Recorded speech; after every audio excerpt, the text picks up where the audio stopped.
So I'm a little bit late to the news of the Kansas City Chiefs trading Tyreek Hill, but I still think it's a very interesting thing to talk about because I think there's a couple of sides to this argument. There's the side of this argument where Tyreek Hill presents a certain weapon and a certain play style, not only for the Kansas City Chiefs, but that the NFL does not see very often. Not only his speed, but his agility, his acceleration, his ability to beat defenders down the field, whether he has the ball in his hands or he's running a route. It seems like everything that Tyreek Hill has done in his career on the field, which I should preface on the field, he's been a really good receiver. He's been one of the best receivers, and he does it in a way that Devontae Adams or Mike Evans or Chris Godwin or Keenan Allen or any other top-tier receiver that you might want to talk about, he does it in a different way from them because he has that different gear that almost nobody has ever been able to reach in NFL history.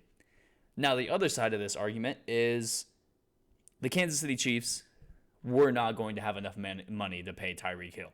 That's obvious. It's been obvious. And pretty much ever since Patrick Mahomes re-signed his contract, it was going to be not only one of the hardest things to do for the Kansas City Chiefs to try to keep Tyreek Hill on the roster, but it was going to be something that pretty much compromised the rest of their roster if they did try to keep Tyreek Hill. Now, at the same time, the Miami Dolphins, did they give up too much for Tyreek Hill? You hear reports about the New York Jets. The Kansas City Chiefs would have accepted the deal with 2 second-round picks and I believe a third. And the Miami Dolphins end up giving up a first, a second, a fourth, and then a fourth and a sixth next year as well, I believe.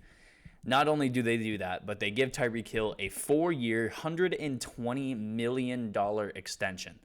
And I am just now looking at this, if you look at the 2026 cap number for Tyreek Hill, his salary in 2026, his cap hit in 2026 is going to be $50 million. $50 million. He's going to be getting a base salary of $43 million and $900,000.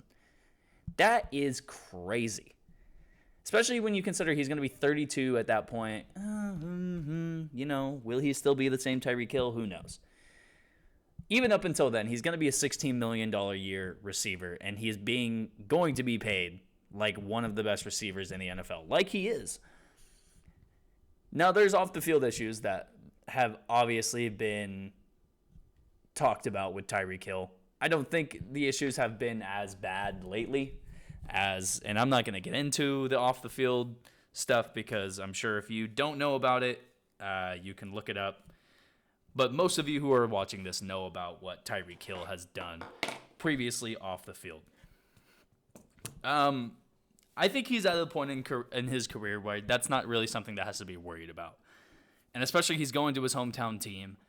I don't think off the field is going to be an issue for the Miami Dolphins. So off rip, that is something that won't really need to be talked about.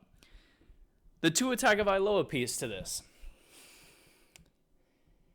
You now have a trio of guys. Not only Jalen Waddle and Tyreek Hill, but Mike Gesicki is starting to enter his name into one of the best tight ends in the NFL conversation. He's right up there with Darren Waller. He's right up there with Travis Kelce.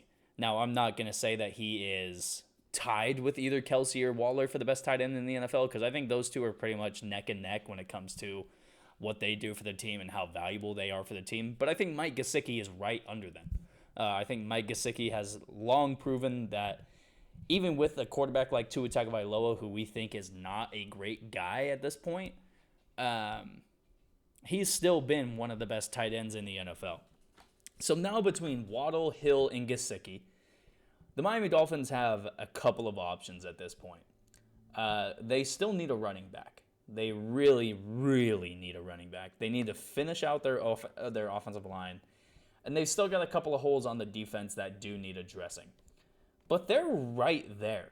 And when you consider this was a team last year where they were paying their head coach to lose football games, they still had a winning record. They still were right there in the playoff picture up until the end of the season.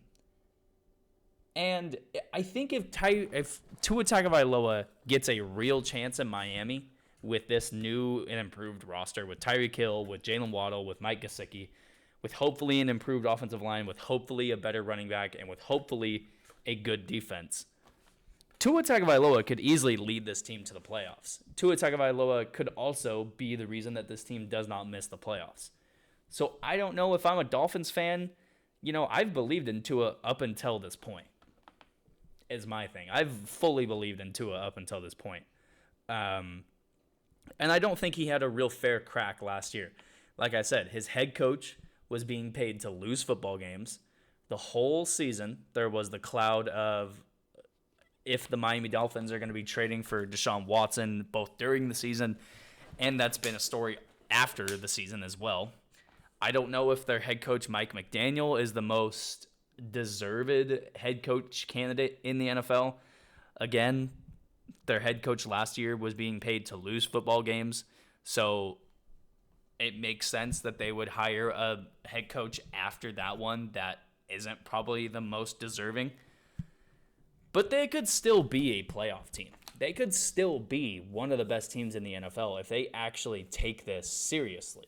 And I think that's been the problem with the Miami Dolphins for probably the past 10 to 15 years, is shit just doesn't get taken seriously down there. They have some guys. They've got some guys.